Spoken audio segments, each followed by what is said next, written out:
इसमें पढ़ने जैसा क्या है? ये तो तुम्हें मैं ही बता देती कि धरतीवासी क्यों बुलाते हैं तुम्हें मामू। मामू नहीं, वो मुझे मामा जी बुलाते हैं। चंदा मामा जी। जी?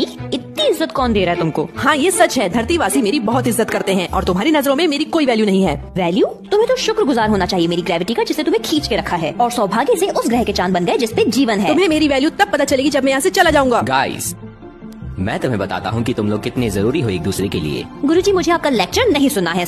ठीक है सुनो, धरती की ग्रेविटी चांद को खींचती है ना? हाँ। और चांद भी अपने गुरुत्वाकर्षण से धरती को खींचता है। हाँ। क्या? दोस्तों, चांद भले ही छोटा है पर उसका गुरुत्वाकर्षण बल भी धरती को प्रभावित करता है। पर मैं बड़ी हूँ। अर्थ पर ये छोटू भी तुम्हारे धरतीवासियों के लिए बहुत ज्यादा जरूरी है। तुम्हें पता है कि चांद की ग्रेविटी की वजह से तुम अपने एक्सिस पे लगभग 23 डिग्री तिरछा घूमती हो, इसीलिए तुम्हारी रोटेशन की गति कंट्रोल में रहती है। तो अगर ये छोटू नहीं होगा तो तुम्हारी घूमने की गति बहुत तेज हो जाएगी और फिर तुम पर मौसम बहुत तेजी से बदलने लगेंगे।